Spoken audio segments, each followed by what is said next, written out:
Olá, estou de volta. Eu sou a professora Adriana Malheiros, do canal Ensinando Odontologia, e hoje nós vamos conversar sobre um dos elementos do sistema estomatognático, que são os dentes. Por essa imagem, vocês já devem ter percebido qual é a função básica dos dentes. Os dentes foram criados, para que a gente possa mastigar os alimentos, triturar os alimentos. E isso é super importante para o bom funcionamento do organismo. Os dentes fazem parte do sistema digestório. Então, a digestão, ela começa na cavidade bucal, com a trituração mecânica dos alimentos, que são feitos pelos dentes. É claro que o dente sozinho, ele não faz isso. Eu preciso de músculo gerando força, uma articulação temporomandibular. Aliás, tem uma aula no canal que eu falo do sistema estomatognático e explico bem isso. Interessante assistir, tá? Então, a partir do momento que o alimento é reduzido, nós temos muito mais segurança para deglutir esse alimento, sem risco da gente se engasgar.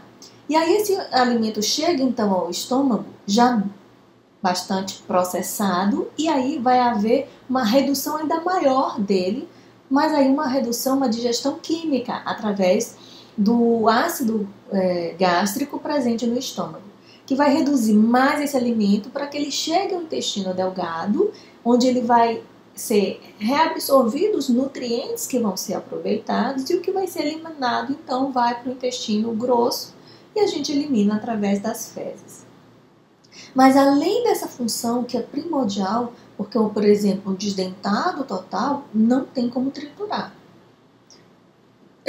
Por mais que tenha a gengiva em cima e embaixo, a gengiva não tem anatomia para triturar os alimentos. Então, a função básica dos dentes é a mastigação.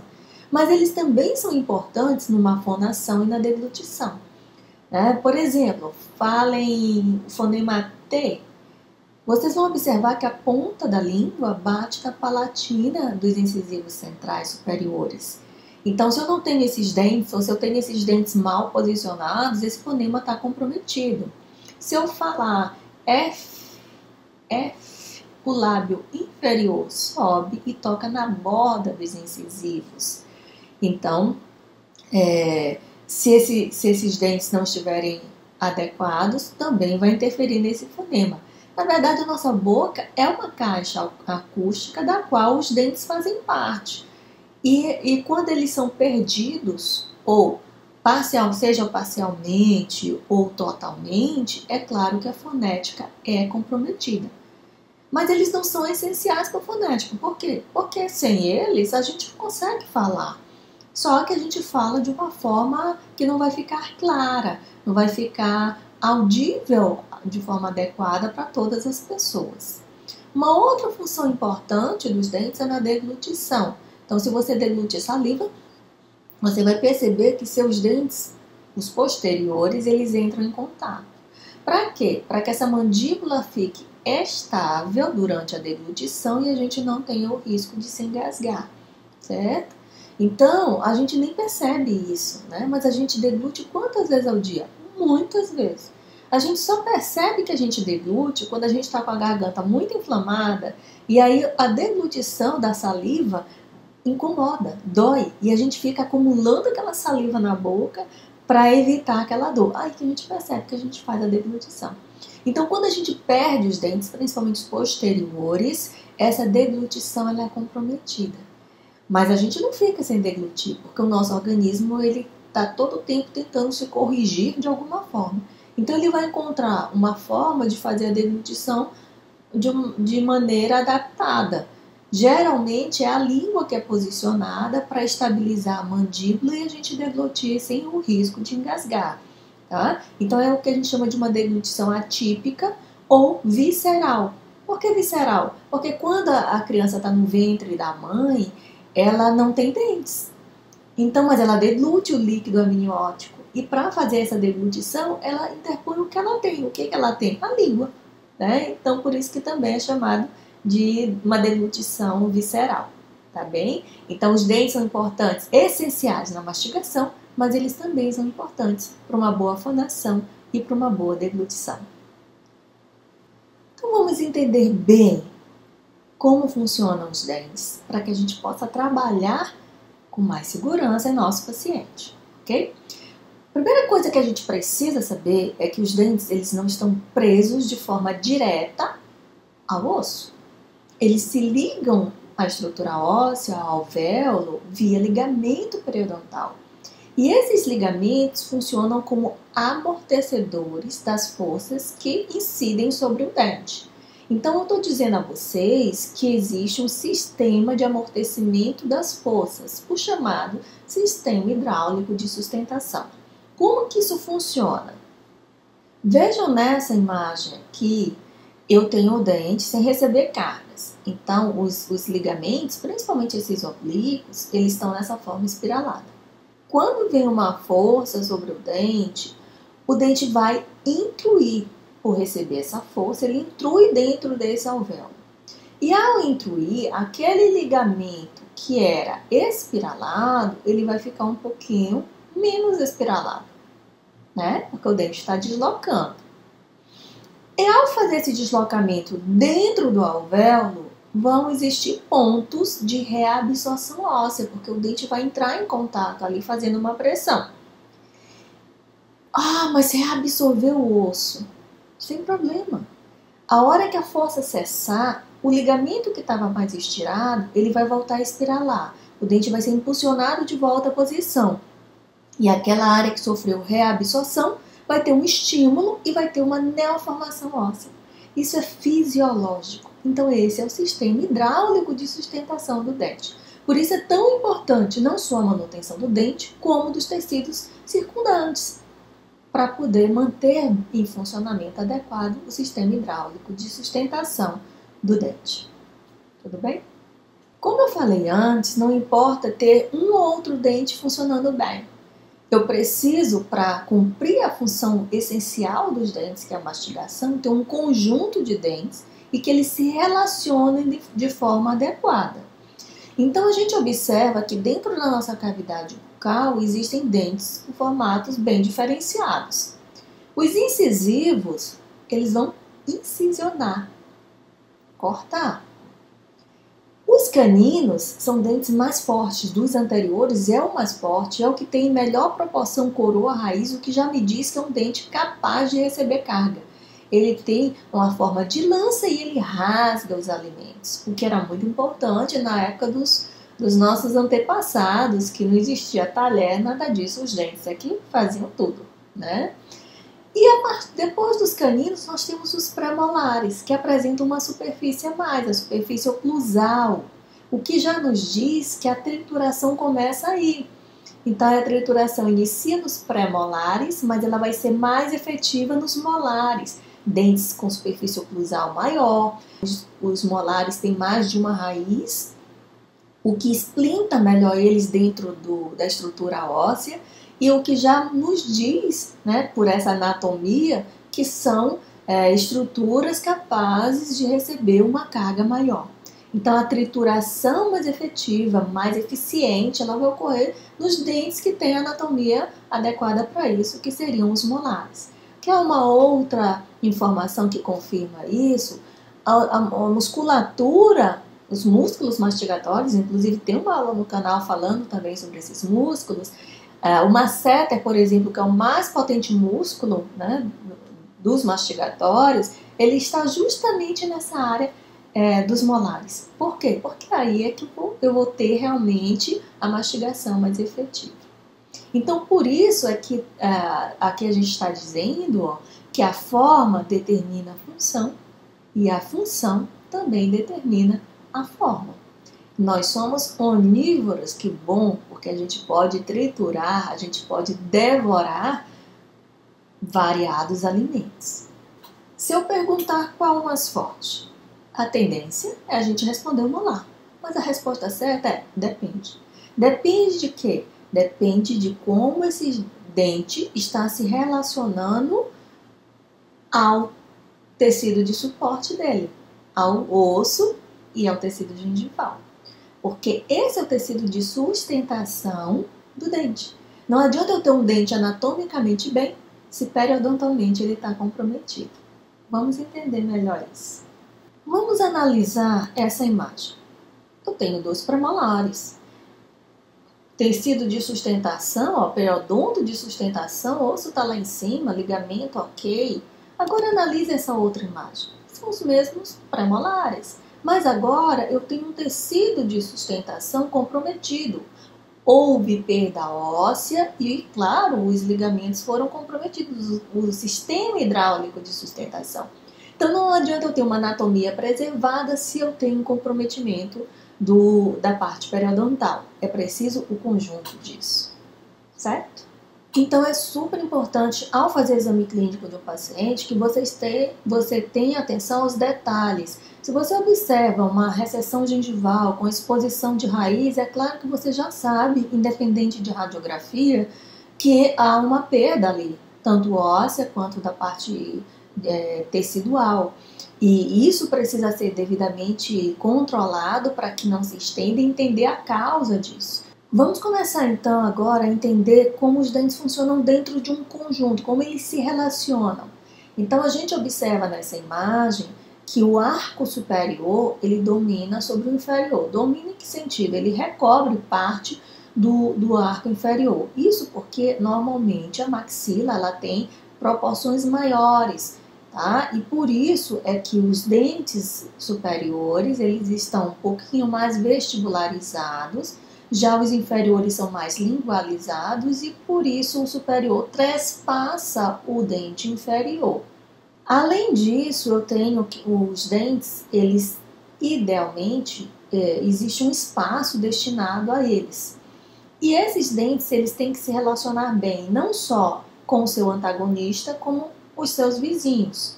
Por quê? Porque isso vai ser importante para a distribuição de cargas.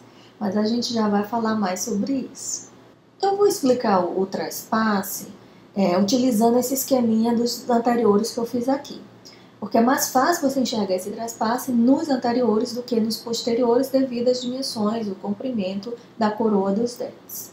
Então, se você quiser saber de quanto é o trespasse horizontal ou overjet e o trespasse vertical ou overbite, você pode utilizar aí uma régua flexível. Ou se você tiver os modelos, é mais fácil ainda, mas nem sempre a gente vai ter esses modelos, então vamos aprender como faríamos na boca. Você pede ao paciente para ocluir. Se você quer saber o trespasse horizontal, você vai pegar a régua e posicionar aqui na ponta do superior e ver até onde ela vai na vestibular do inferior. Essa linha aqui, que é como a gente tivesse posicionado a régua, é o trespasse, será o trespasse horizontal. Aí a gente vê quanto deu. Ah, deu 12 milímetros, deu 3 milímetros, tá? E o trespasse vertical? O trespasse vertical você pega um lápis, pede o paciente ocluir e marca um pontinho aqui, ó.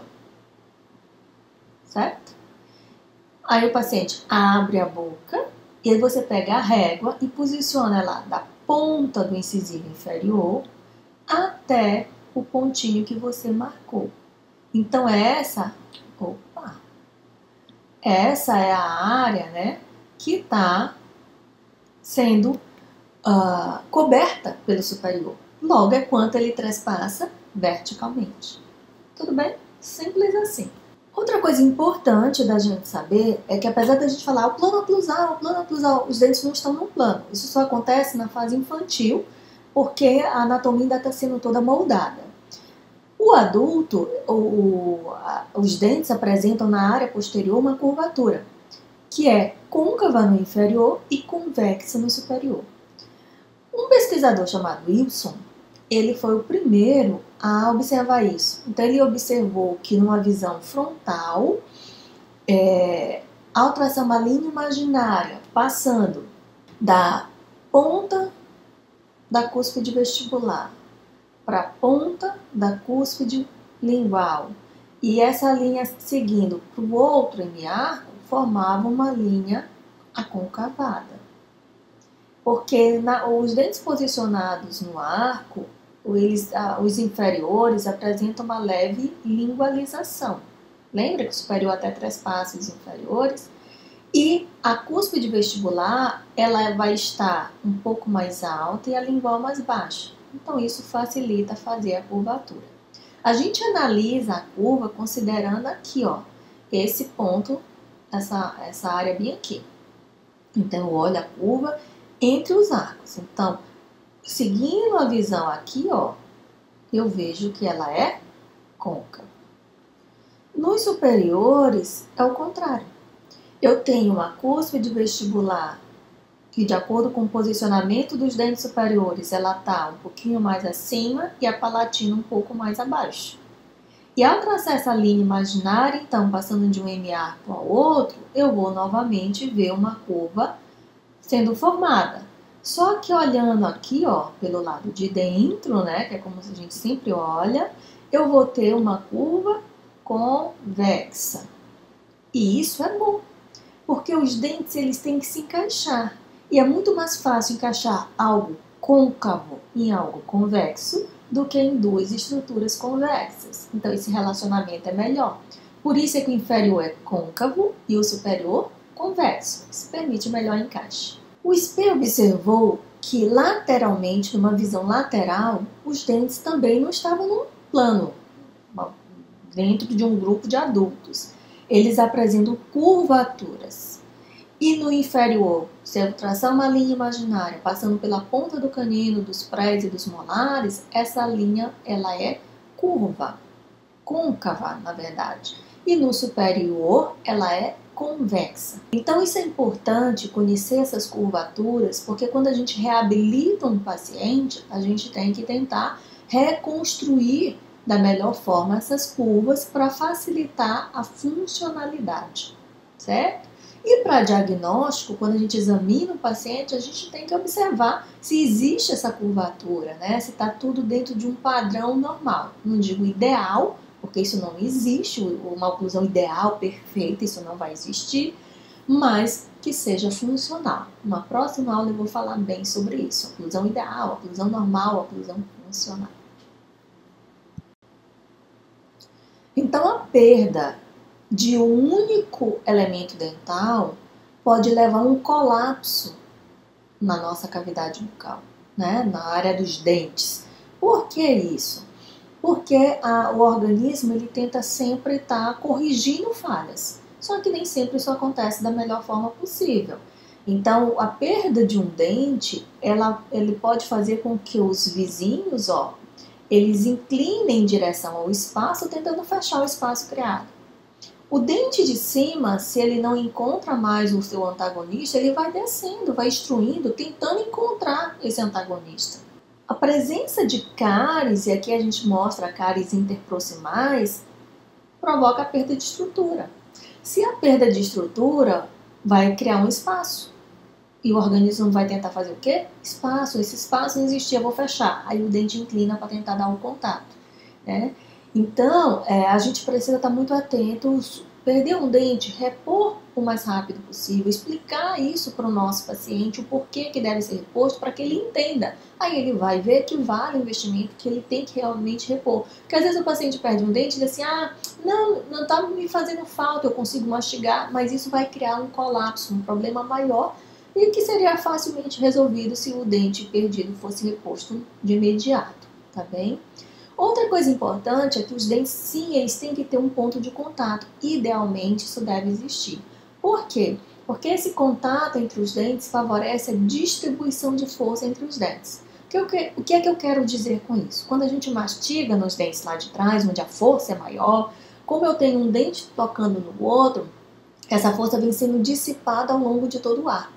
É claro que a mastigação mais forte lá atrás, os dentes estão preparados para isso. Quando ele chega na frente, nos dentes da frente, que são menos resistentes, ela chega muito reduzida, porque ela vem sendo dissipada ao longo de todo o arco. É como se eu tivesse uma filinha indiana, um atrás do outro. Se eu faço o impacto, empurro o primeiro da fila, eu tenho um impacto bem grande sobre ele, ele sente mais isso, né? Mas o último da fila vai sentir menos ou nem sentir. Né? Então, nossos dentes funcionam assim. Por isso, é super importante. Quando vocês forem fazer uma restauração classe 2, devolver de forma adequada o ponto de contato. Esse é assunto de uma próxima aula, então fica ligado no canal. Então, agora que a gente entende a importância dos dentes e da harmonização do conjunto deles, né? A gente tem que estar atentos ao que pode alterar isso. Então, a largura do arco, o tamanho do dente, E as forças dos tecidos circundantes são elementos importantes e que podem interferir ou mesmo favorecer, né, a harmonia dos dentes. Como assim? Existe um espaço destinado aos dentes, que a gente chama de zona neutra. Então, circundando eles, nós temos o quê? Nos anteriores nós temos os lábios, nos posteriores a gente tem a mucosa jugal, por dentro nós temos a língua. Então, existem vários tecidos que cada um deve ocupar seu espaço. Quando um invade o outro, então eu posso ter aí um comprometimento da função. O tamanho dos dentes pode interferir nisso. Por exemplo, os dentes eles se relacionam com uma base óssea. Quando eu tenho uma base óssea grande e os dentes menores, que isso pode acontecer por uma genética, olha o que pode acontecer. Vários diastemas, vários espaços entre os dentes, né? Lembrando que esses diastemas eles são fisiológicos, são normais em dentição infantil. Eu estou falando aqui num caso adulto. Ou então eu tenho uma base óssea menor e dentes grandes, foi o meu caso, eu fiz tratamento ortodôntico, tirei 8 dentes da boca e se eu der um sorrisão, ninguém vai dizer que tá faltando dente. Por quê? Porque base pequena, mas dentes graúdos. Então isso termina provocando isso aqui, ó, o apinhamento dos dentes. Né? O meu eu resolvi com ortodontia, certo? E o respeito aos tecidos circundantes é porque se houver invasão, então eu disse que podia quebrar a funcionalidade, né? Vamos imaginar que uma pessoa fique interpondo a língua bem nos incisivos, criou esse mau hábito, né? E a força da língua, que é o músculo, é mais potente do que a resistência do lábio. A tendência é que esse dente seja empurrado para frente. Mas se você conscientiza esse indivíduo que isso é algo que está provocando uma alteração no sistema e ele para de estar interpondo a língua aí na frente, ao contato do lábio com o dente vai fazer esse dente voltar à posição, desde que o espaço dele ainda esteja lá mantido. Ah, mas um lábio volta um dente à posição? Sim, porque ele vai estar constantemente tocando sobre esse dente, né? Água não fura pedra? Fura, porque ela pinga ali todo o tempo e esculpe. Então, por que o lábio não volta o dente à posição? Então, tudo isso a gente vai observando, vai aprendendo. O sistema é uma coisa maravilhosa e a gente precisa estar muito atento a ele. Então é isso. Espero que vocês tenham gostado. Fiquem ligados no canal e até a próxima.